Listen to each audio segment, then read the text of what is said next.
Bangladesh one day দলের অধিনায়কত্বের দায়িত্ব পেলেন মেহেদী হাসান মিরাজ। শ্রীলঙ্কা সফর দিয়েই নতুন দায়িত্ব শুরু করবেন এই অলরাউন্ডার। মিরাজের অধিনায়কত্বে এর আগে টেস্ট ওয়েস্ট ইন্ডিজের বিপক্ষে জয় পেলেও 4 ওয়ানডেতে সবকটিতেই হেরেছে বাংলাদেশ। আন্তর্জাতিক ক্রিকেটে এই প্রথম 3 ফরম্যাটে 3 অধিনায়কের পথে হাঁটছে বাংলাদেশ। নাজমুল হোসেন শান্ত টেস্টে, মিরাজ ওয়ানডেতে এবং লিটন দাস টি-20 ফরম্যাটে দেশকে নেতৃত্ব দেবেন। এর আগে মোমিনুল হক টেস্টে, তামিম ইকবাল ওয়ানডেতে এবং মাহমুদুল্লাহ রিয়াদ ভারপ্রাপ্ত হিসেবে টি-20তে বাংলাদেশকে নেতৃত্ব দিয়েছেন। গত ফেব্রুয়ারিতে আইসিসি চ্যাম্পিয়ন্স ট্রফিতে নাজমুল শান্তর ডেপুটি হিসেবে দায়িত্ব পালন করেছেন মিরাজ। 1 বছরের জন্য মিরাজকে দায়িত্ব দেওয়া হয়েছে। বর্তমানে বাংলাদেশ জাতীয় দলের সফলতম অলরাউন্ডার মিরাজ। টেস্টে 2 নম্বরে থাকলেও ওয়ানডেতে অলরাউন্ডার র্যাঙ্কিংয়ে 4 নম্বরে আছেন মিরাজ।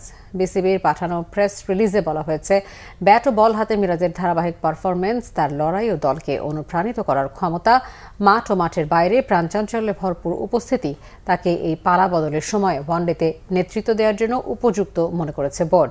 তার টেম্পারমেন্ট ও ম্যাচুরিটি বাংলাদেশকে এই সংস্করণে এগিয়ে নেবে, এটাই আশা করছে বোর্ড।